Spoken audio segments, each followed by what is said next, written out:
Welcome to Prerona Television Canada on behalf of Global Academy of Holistic Leadership and Coaching, and in with Prerona TV. I would like to welcome you our leadership speaker series, and today is our episode 42. And today's our topic is leadership and practical skill. As you know, Prerona TV and Global Academy of Holistic Leadership and Coaching is running from Edmonton, Alberta, Canada. And the purpose of this session is we are disseminating our skill and knowledge to our community member. As you know, because of pandemic, a lot of people are struggling, and some of them lost their job, some of them moving a new career, and we believe that we need to increase or we need to enhance our leadership skill. So we are very happy. Today is our regular speaker and trainer, Advocate Jiaur Rahman, is with us, and he's the CEO of IITM and adjunct faculty of Independent University Bangladesh. He has a lot of experience in industry and in academia. So we're very happy that Advocate Jiaur Rahman is with us. So I now welcome Advocate Jiaur Rahman to continue his session on leadership and practical skill. Thank you very much. Thank you, Edward Probir Mondal. Good evening in Canada and good morning in Bangladesh and rest of the world. Today is our 42nd session on this topic, and we have been covering special areas on leadership for the last couple of months, and today's topic is leadership and practical skills. And I believe my slides are up. Edward Probir, can you see my slides? Yes, I confirm, right? You can continue. Okay, thank you very much. Good evening and good morning from Bangladesh. So today's topic is leadership and practical skills. And we have been doing this session for a reasonable period of time, and we invite you to continue to listen to us. So let me jump into my session right away. We have two issues here. We're talking about leadership and how we can bring about leadership from a practical point of view, because many leaders that we have are not truly leaders. They may hold a certain position and they feel that by holding that certain position, they are leaders in that community or in that organization. But in reality, a leader does not come just by holding a certain position. That person must have a lot of other skills, such as practical skills. And if you are practical in your mindset, in your thought process, in your dispensation of your actions, then people will connect with you. People will feel that, okay, here is a leader who understands the reality, the ground reality, and proceeds. So they will feel more comfortable working with you. So moving forward, normally I start with a number of quotations. So the first one here is, the first responsibility of a leader is to define reality. It is by Max Dupree. So right at the beginning, a good leader must understand what is reality. What is reality on the ground is so much important to understand. So from a very practical notion, a leader is not just sharing a grand vision in front of you. Yes, part of your journey is to share a large vision for the organization, but you have to also realize that the ground reality is perhaps different. And the only way to move your entire team forward is to by bringing people connect to the reality. If the people around you are disconnect with the reality, then nothing will actually take shape. You will never get to your final outcome. So a very strong focus of a leader should be to design communication strategies so that the people around you understands what's going on. If you don't let them understand what is going on or what is it that is at stake, then you can never shape the future. They will always be confused as to which direction you as a leader you are going. So absolute vital is a reality check on a regular basis, and the reality must be communicated and conveyed to the stakeholders with whom you work. And that's how you can get everybody in the process for the design of the future. Very important a notion. Moving forward, this is by Anton St. Martin. He says, no more self sabotage, no more self pity, no more comparing yourself to others. Time to step up, take action right now, and start living your life with purpose. So, the notion of purpose is perhaps connected with a grand vision, but how do you connect your purpose with your life? You have to realize that uh, you cannot go about thinking negativity at your front, at your level, and then expect others to feel happy around you. So if you're pitying yourself, if you're cutting yourself down, if you're always telling yourself that I cannot do this, I am not capable of this and that, then ultimately you're actually slowing your entire process down. So this is connected with practical issues. If you're spending a lot of time in terms of negative practicality, negative emotions, then in a practical sense, the people with whom you are going to be working, you're spreading some kind of confusion, you're spreading some kind of emotional bias on those people. So, practically speaking, you are not leading anymore. Even if you feel that you are a leader in your own mindset, you think that you're a leader, but if you're spreading uh, this type of feeling, and if you're always self-pity in a self-pitying mode in front of others, and if you're always thinking that what have I done, what should I have done, and what is it that I'm doing right now, and you always talking about these issues and adding more fuel to the fire, it's not going to cut it. It's not going to build the momentum that is needed for you to move forward. So, from a very practical point of view, from a very logical perspective, you can't be doing any of that. You must be out there with a vision to serve your community and build something constructive, build something with a purpose. And you can't be waiting for tomorrow. This process must start today because time is short. You have to take action today. As a leader, I would suggest that take your life and look at it from multiple angles. Find the areas where there are gaps and then start tweaking with yourself and say to yourself that, okay, today is a new day for me. Today is a new challenge in front of myself.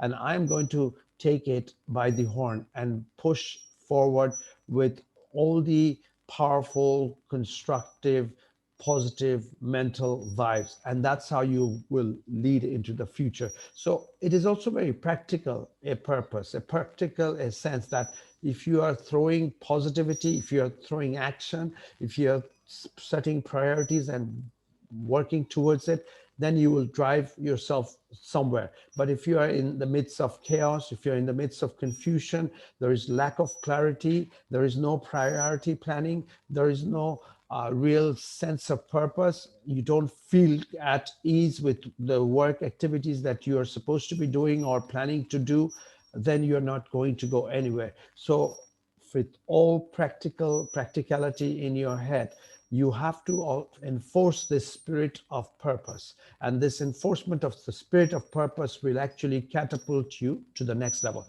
So let's start becoming action oriented from today and not wait for tomorrow to come. Today is your first day to take action, so let's take action and be purposeful in life. Moving forward, this is by Jim Rohr. The challenge of leadership is to be strong, but not rude. Be kind, but not weak. Be bold, but not a bully. Be thoughtful, but not lazy. Be humble, but not timid. Be proud, but not arrogant. Have humor, but without folly.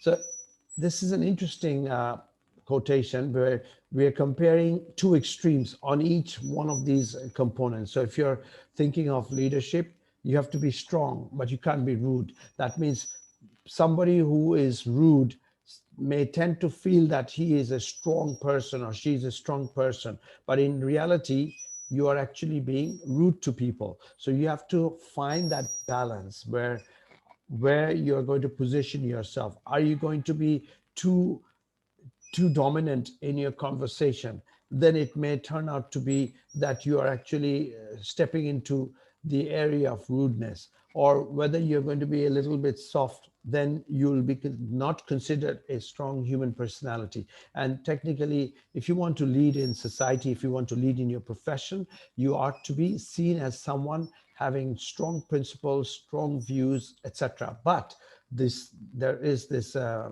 issue of how far out you're going to stretch your strength, how far out you're going to stretch your this leadership trait, and whether it's bordering moving into the area of rudeness, that you have to check. The next one is being kind, being facilitative to people, listening to people. How much time would you be deploying in that? By doing so, will you be considered a weak person, or will you be considered a person who has the ears to listen to the issues that are taking place? These are important issues, because if you are always listening to people, then you will have less time to take action. But if you don't listen to people, then people will not find you to be a kind-hearted person. A leader has to have this spirit within himself or herself, that let's go to that person as our leader, who would listen to us and who would offer us a constructive guidance or a solution. But if you go to your leader and the leader is just listening and being sympathetic or empathetic, but not taking much action, then you may be considered as a weak person. So this is a conundrum. You have to find your balance between this one spectrum of being kind and the other spectrum of being weak. So a kind person cannot be seen as a weak person, but a kind person should be seen as a person with strength. So that's the challenge that you as a leader you have to wear all the time, day in, day out. The next one is being bold, but not being bully. It goes with the first one, strong versus rude. So you have to be bold in your actions, bold in your commitment, bold in your statement. You have to show boldness in your spirit. But at the same time, there are people who seem to be bold, but actually bullying people around, telling everyone what to do, not allowing others to grow within the organization. And that is not going to be helpful as a human being to lead in society, lead in your profession and organization. So being bullying is actually a negative trait. You might feel that people are listening to me, but you have to realize at what level they're listening. Are you threatening them with certain issues if they don't listen to you as a position a holder of a particular position? If you use that stick, the carrot and stick type of philosophy, that I will give you this if you do this, otherwise I'm going to punish you. That is going into the borderline area of really bullying. So you have to be a person with bold mindset, bold perspective, but not a bully who creates more chaos ultimately than a system of proper governance. So that's very important. So moving forward, being thoughtful but not lazy. Again, this is the time for reflection, time for contemplation. A good leader also spends time internally in understanding the process, understanding the ground reality, and redesigning the future state. In other words, tweaking the new set of actions in order to achieve a certain particular target, which he or she could not achieve because of certain changes in circumstances. So being thoughtful is very important. You have to put certain time in your thought process as to how you're going to design the future actions that you have been thinking in order to achieve a certain outcome. So if you have a certain purpose, if you have the certain vision at the tail end of your thought process, how will you execute those issues? How will you make sure the perspective takes place and ultimately you achieve your target. You have to spend time understanding the process. But if you're spending too much time, then you are left with too little time for execution. And that will turn into a chaotic environment. So you can't be lazy in terms of your time allocation into the areas of designing your process, time allocation for designing your process, and time allocation for actually doing the action. So this is another spectrum. How long will you be thoughtful? How long of a period will you be spending in the design of the thought process of the activity that you're planning to do, and ultimately getting it done? So you must be having a good balance there. Being humble but not timid, this is very important. All leaders must be very humble, must be very thoughtful of how he or she responds amongst his or her community. You can't be brazenly talking about issues where you take all the credit and you are going out with some form of extreme gusto and energy, and you're always telling on people and telling people that I want to do this and you have to listen to me. So that does not bode well in terms of personality. It kind of shows bravado. It kind of shows that you are the boss of everything and all the other peoples are pawns around you. Then people will feel small. If you see these type of situations, that is the point that you have to pull yourself back. Sometimes you don't listen carefully, you don't understand their body language, and you feel that what you're saying is actually making sense, whereas people are not opening up to anything that you are telling, because they have gotten this feeling at the back of their head is that this person with whom they're interacting now is not going to listen to me because he or she has grand vision, grand plan, and almost driving forward like a slave her particular vision. So why would that person take time to listen? This is important, you as a leader also to realize that you have to give a certain amount of time to your community, to your people, so that they are open to suggestions, they're open to discussing with you what needs to be done. So the actions that you're taking on the ground, obviously you will be forcing certain actions, you will be pushing certain actions and agenda. That is absolutely okay for a leader, but you must spend time with your team members so that they don't feel timid, they don't feel intimidated, they don't feel that they're they don't belong to this process. It is your process, and you are the leader, you're the architect, you're the supremo uno, and no one is out there to challenge any of these views, and they are just there to execute your views.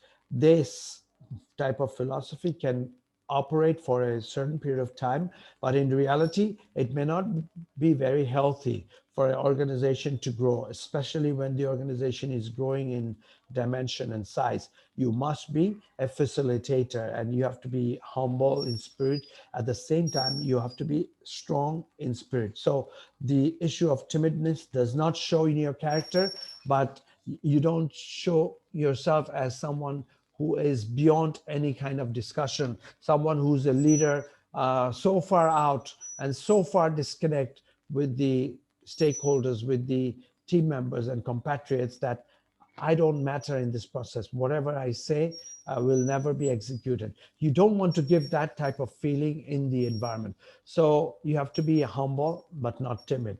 Not last, but you have to be proud in the sense that you are working with a purpose. You have a particular purpose, and you're building towards that particular purpose. So the vision must be properly planned out and then properly executed in style. But you can't be arrogant that, yeah, we don't need to listen to you. It's my vision. I'm the boss. I take all the calls. You are just here to execute. If you have that type of feeling, then you have stepped beyond your shadows. You are no longer a reasonable, logical person. Being proud is okay. This pride is not in the sense of arrogance. This pride is from the particular sense that I am working towards a particular achievement and I know my business and I'm executing my business with everyone in the team. So it will be a pride driven moment with the support of your team. And the last but not the least, have humor without folly. Humor is very good.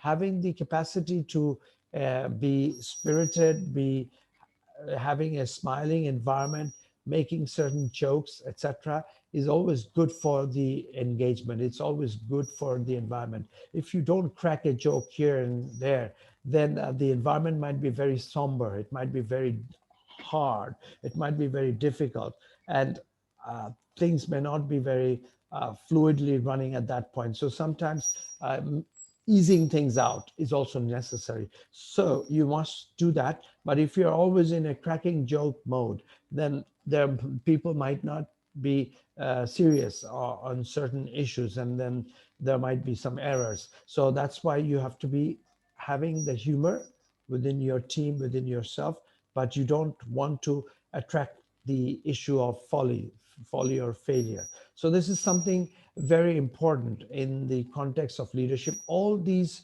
issues that we talked about are meaningful, practical issues in life.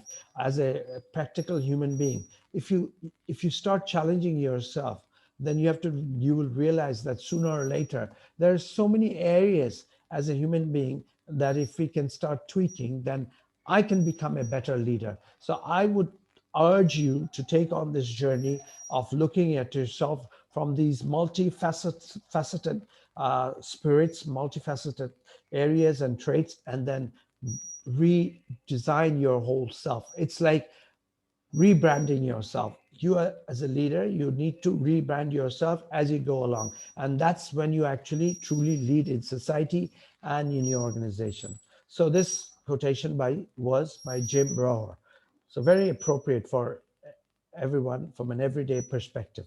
Moving forward, um, I have a definition of leadership. So these definitions are just to create an awareness to what, as a leader, we need to do. So today's definition is geared towards practical issues in life. So leadership is about moving forward with logic, intuition, and common sense, thus building trust for collective action. This is vital that you have to be logical, reasonable, rationale in your thought process. You have to have certain level of intuition, having a gut feeling as to moving in a particular direction. You must have that type of mindset or at certain times as a leader. And of course, the common wit, which we call it common sense, these are integral in order for you to lead. And that's how you actually build the trust. The trust factor is a powerful ingredient in the design of a future state of an organization. If the organizational trust is embedded nicely by the people within the organization and everybody seems to be trusting, everybody has that particular capacity to bring people on board and deliver, that is the kind of context that is necessary for a leader to actually proceed in the right direction, leadership to grow. So from a practical point of view, logic is so vital. Your internal intuition, thinking about small issues, but you have a gut feeling as to how to go about these issues. That is intuition, and that is leading you to a issue of common sense as well. So these three ingredients, if combined, that will ultimately build the trust for the collective action of the team. This word collective action is so vital in the design of leadership. If you are just singularly motivated, each person singularly motivated may not bring the intended result unless you can put all the energy in one basket, make the basket become more synergistic in terms of its ability. And then if you put on the energy and put on your accelerator, then ultimately you will be speeding through much faster than individual strengths and uh, individual capacity uh, with which you are moving forward. So it has to be a collective engagement for any leader or the leadership team to grow. So I would focus on the three issues. One is logic, one is intuition, one is common sense that you build together. Then you have the engagement dynamics based on trust factor, and then collectively you have larger vision, collectively you have larger skill set, collectively you have larger knowledge base and larger perceived ambition and larger what should I say, larger capacity, and then ultimately things will move in the right direction. You will be leading your enterprise. So from each individual's perspective, you have to be a leader around your team member by engaging the spirit of logic, intuition, and common sense, and building trust. And then ultimately, in your domain, you will grow and you will flower as a better leader. Moving forward, these are important issues of personality traits that is practical and that will allow you to be a practical leader. First, you have to be examining your own internal intention. If your intentions are clear and it's out visible, then people will easily resonate with you. People will feel that, okay, here's someone who has given us the clarity of who he is or she is and how he or she is responding into the market and what is it that he or she intends to build forward. So that is important. So intentions must be clear. If you have many things you know stashed away in some remote basket, then and at particular time you bring that perspective in, may not bode well, may not truly get this spirit that you are being open and you're being open to your team members. They might feel that you are always hiding something, so you don't want to be in that type of zone where people are having some form of uh, feeling of distrust with you, then they will never be truly your follower. Sometimes that is very important. You have to give that tremendous level of trust in them, and that's how they will start believing in you and leave, not not just find you as a leader of position. They will find you as leader of action, leader of influence. Then communicate with influence. We just talked about, we had talked about some of these issues in our previous slides. So being bold, being strong, being confident, being humble, reasonable, these are all components of your influencing factor. So you can communicate those influences in a productive and meaningful way, and that's where your traits of a true leader will come about. Then comes the practice accountability.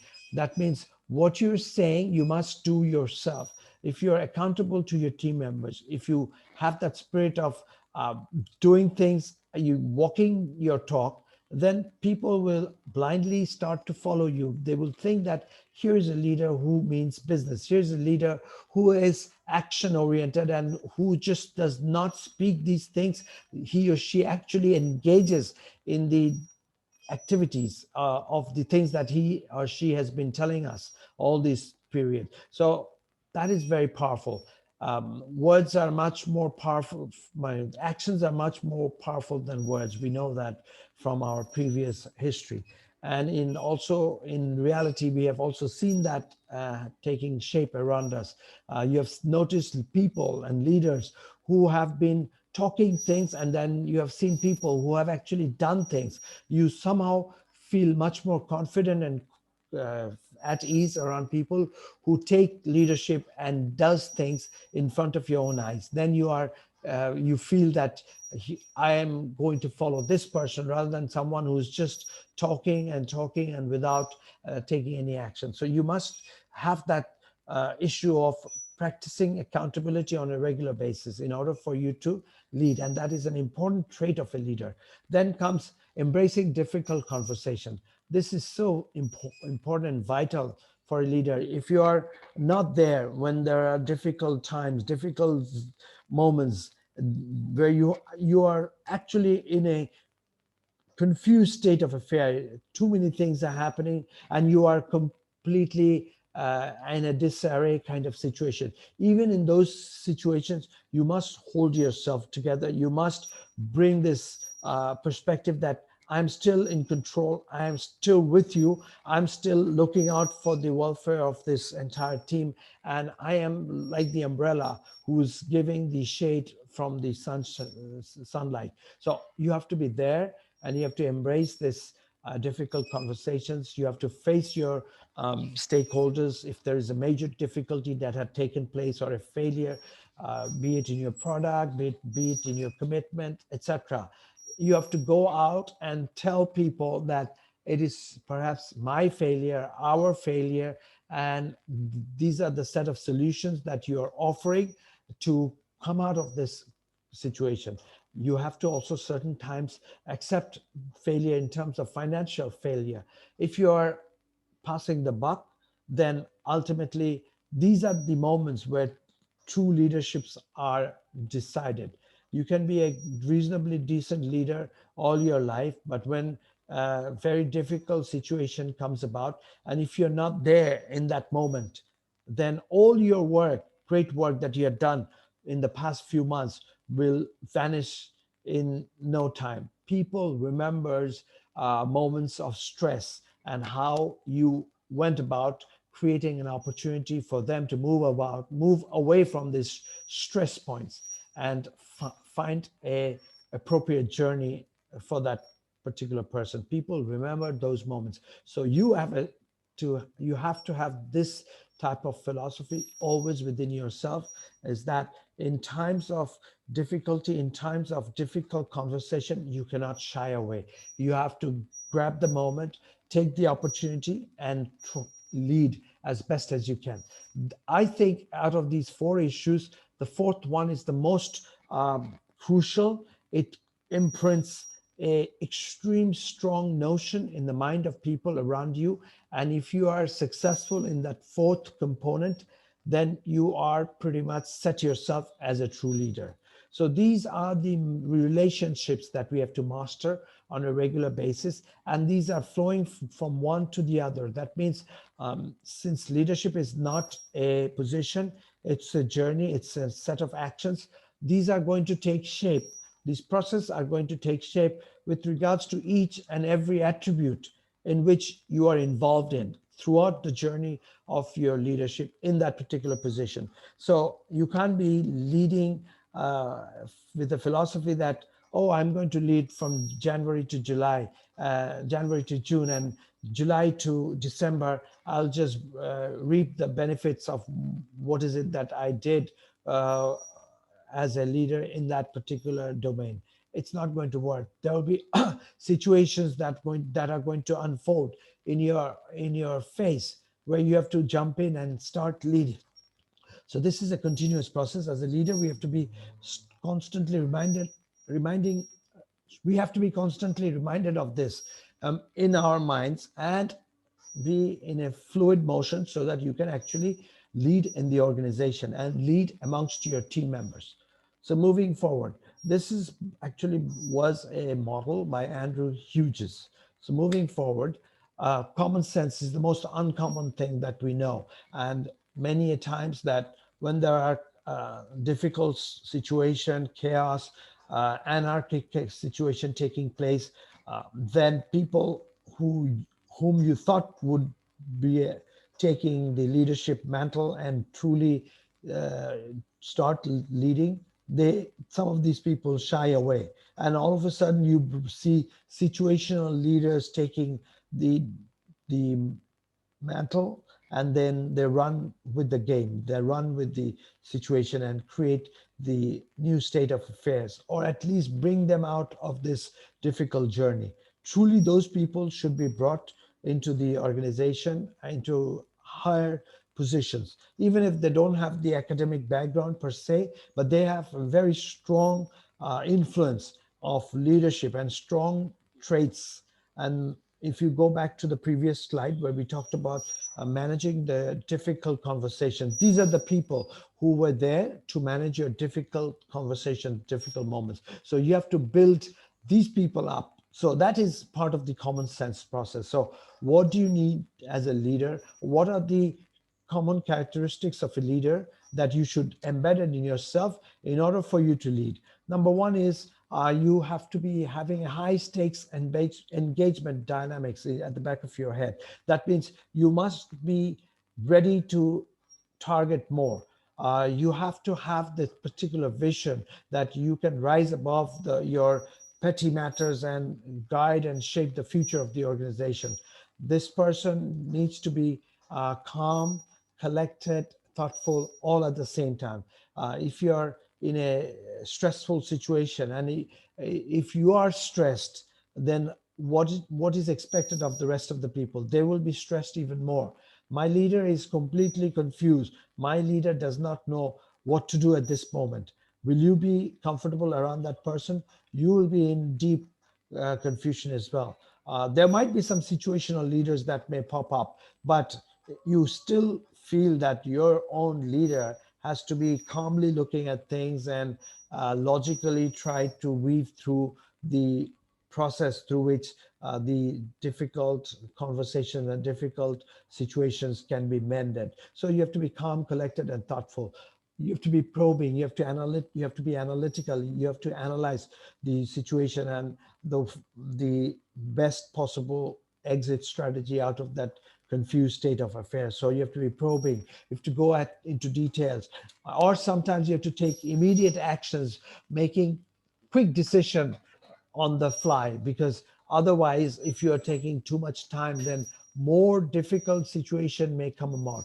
You may have more failure, more complexity may arise. So you have to take very quick decisions at times. On the other end of the spectrum, sometimes you have to be very, very thoughtful. You have to take certain time, review those conditions, and then arrive at a solution. So you have to be very quick-witted as to which direction you have to follow given each situation, since no two situations are the same, so no two solutions would be equally similar. Understanding and exploring all the time. You must be thoughtful of the future. You must be having a particular understanding of what may happen in the next few months or next few years for your organization or your team. So you have to be understanding your team members from the inside out, and you have to be always exploring as to how to move your team forward. So this dynamics you have to have within yourself as a true leader. Have ears to find hot signals, as I mentioned. You have to be very careful as to what are the things that may go wrong, and you have to be having a strong handle on those hot buttons. You must be fairly conversant with what can go wrong, and if it does go wrong, what is it that you have in your uh, tool set to address those issues. So you have to be having the ears to all the negative signals that can take shape in this organization, and having high emotional quotient. Emotional quotient is your ability to understand the situation, take measures immediately, and navigate yourself out of those red or orange negative zones. So that's strong emotional quotient. It is sitting on proper common sense as well. So a leader must be driven by a lot of common sense on a particular issue on a regular basis. So moving forward, leaders EQ. EQ is emotional quotient. And what is EQ? We had talked about EQ previously, but I'll just give out a basic idea.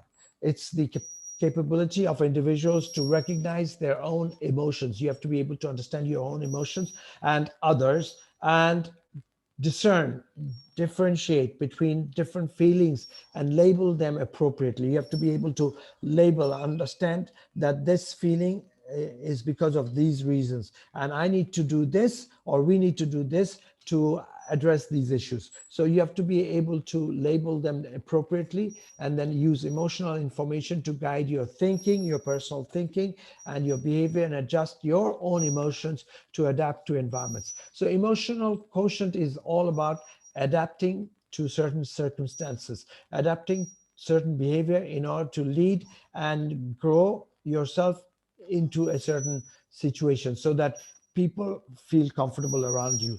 A good leader with proper emotional quotient is a appropriate leader with strong wit and strong common sense. And common sense is sort of the twin brother or twin sister of emotional quotient.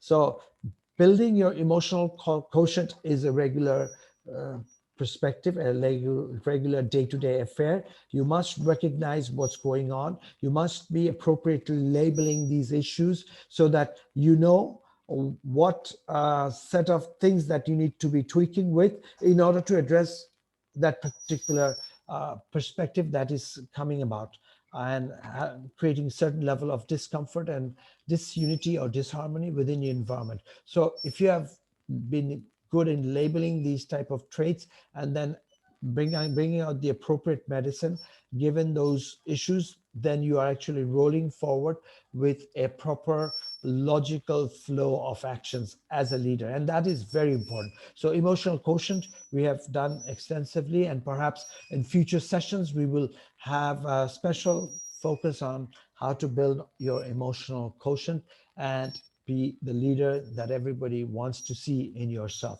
Moving forward, crisis management is directly connected with your emotional leadership journey, your emotional quotient, emotional intelligence, if you want to call it, because that's another term for emotional quotient as well. You have to be able to take control of the situation. That's number one. If you don't know your environment and if you don't have a grip and handle, then people will not respond to you. So taking action of the situation, invoke this positive energy in the environment, then you are focusing appropriately on any crisis that is taking place. Crisis can be financial, it could be organizational, it could be product based crisis, it could be internal strife and managing the anger and confusion and dislocation between teams, and now teams are not working and one can't see eye to eye with the other. Those are the issues. Those are very important issues because that can actually create an extreme strong bottleneck within the organization. Then quick action we talked about is very important in any crisis situation. Then ensure quick views of exchange. People who are involved as stakeholder in the crisis management process or in the crisis scenario, you need to have a quick and precise discussion and try to go into the deep of the issue and try to find out what is the root cause of these issues and then take the corrective measures. Never stop communicating. You can't be in a crisis management situation and stop communicating. Then people will start to think differently. People will start to think their own stories. They will build their own stories, and then the stories and the narrations of the situation might be very, very difficult. For example, there are moments, if you see that in a factory floor, if there is a fight that has broken out, let's say the factory is 9-storied, and let's say a major issue took place and there was a major fight that broke out between two set of employee coming from two departments in, let's say, floor number 2. And if you are not quick in managing that conflict by telling informing everyone in that floor of the proper communication that needs to be embedded in this in this issue, then people will start to come up with their own story, and then pretty soon everybody else will be afflicted by a negative or biased opinion. So you have to be very quickly addressing as to what took place. Whether you want to convey it to the entire organization, it's up to you, and that is another discussion altogether. But you have to be able to immediately talk about the process and offer a proper communication so that both parties or the tri-parties are sort of influenced by your proper communication. So that's a vital issue.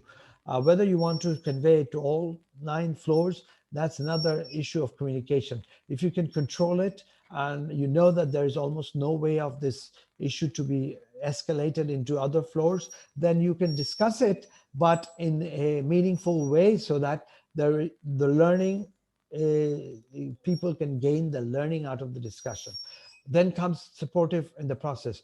Being part of the process in a crisis management, taking leadership and being supportive are vital. If you're taking leadership, but you're being very harsh in your decision making, then you're not supporting your stakeholders, your community brethren. So you must be doing that at the same time.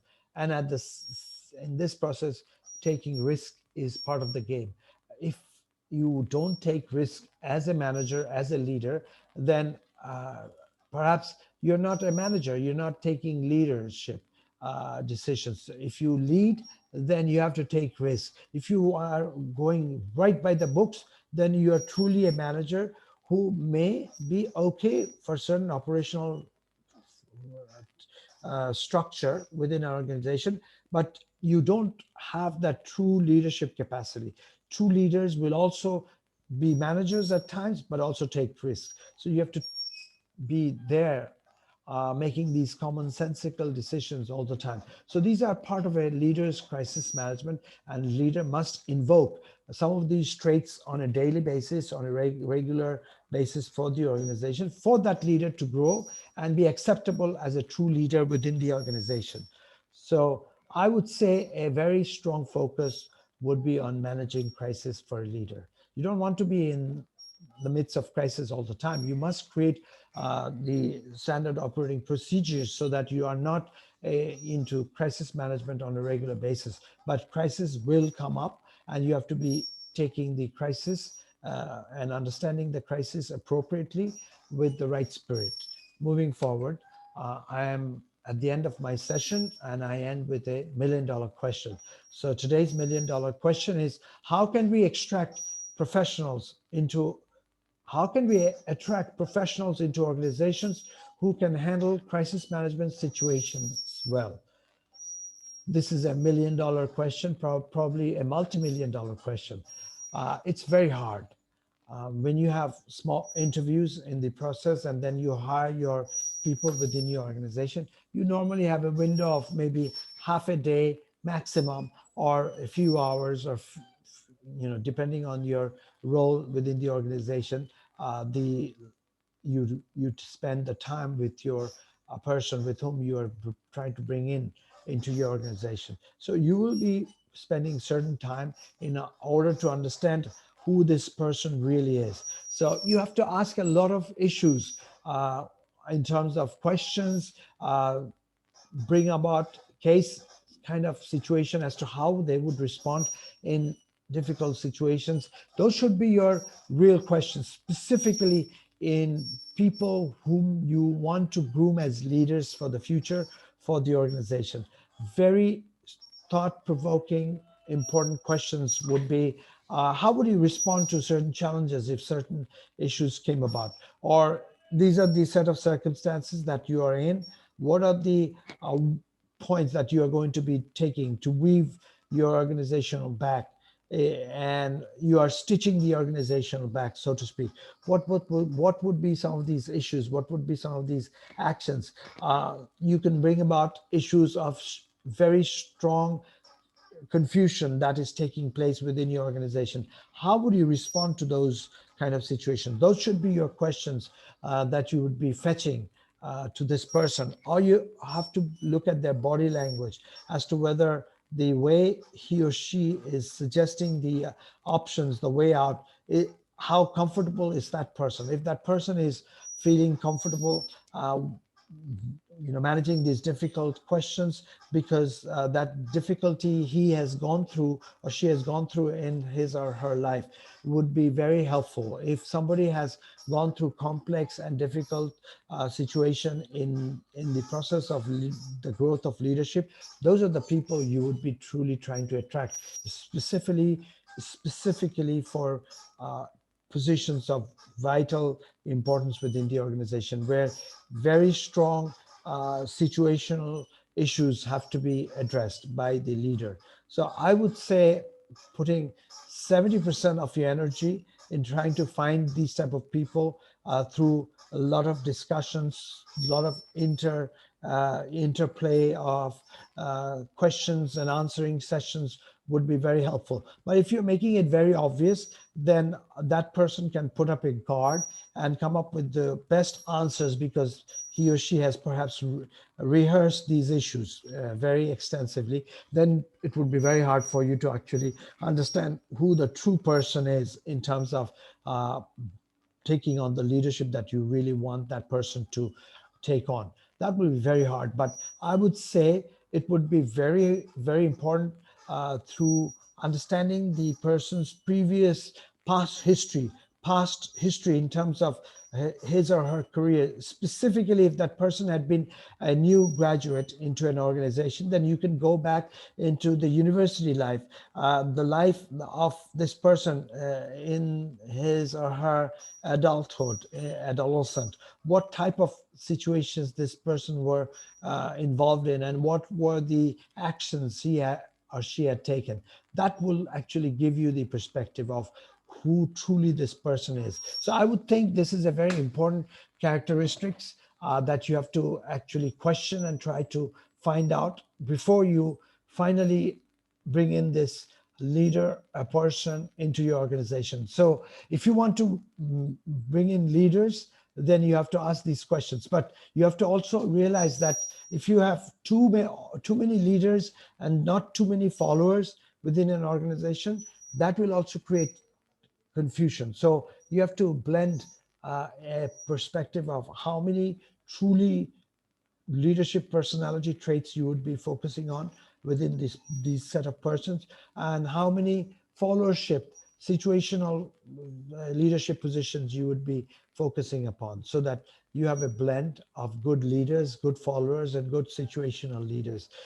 Some people who would be transformational leaders, somebody who would be transactional leaders, etc. So we talked about leadership in detail previously, and I'm sure in future sessions we will obviously embark back on this question and try to find out who to bring in into the organization. So I actually spent a lot of time addressing this question, is because I feel as a leader, you have to be very, very careful as to who you bring into your leadership positions. So it would be very appropriate for you to spend additional time in truly understanding who this person is truly from ground up, so that you are not you are not in the process of shock after you have taken this decision of hiring that person, and then finding out with high cost that this is not the right person for this organization.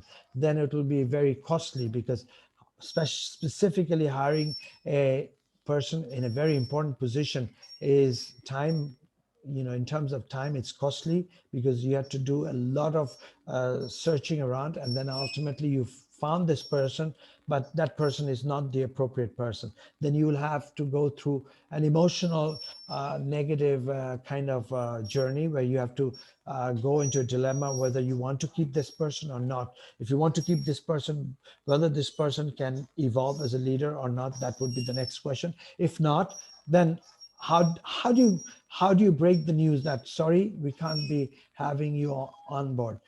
And then obviously compensation issues are there. You might have different clauses that if you let go of this person, you have to pay a certain amount of money. So you'll have to deal with the financial constraints at that point as well. So it will be a very important challenge at that point. So with that question, and with that type of answer, um, I would like to end my session today, and thank you very much for listening in. We will be coming back to you in the next week at the same time. Thank you very much, and back to you, Edward Probe Mondal. Great. Thank you very much, Advocate Gio Rahman, for your session. It was very informative, and you have shared your experience. Thank you so much. With that, we conclude our 42 episode, which is leadership and practical skill. And uh, thank you very much those who are following with us. As you know that this session is running every week on Wednesday.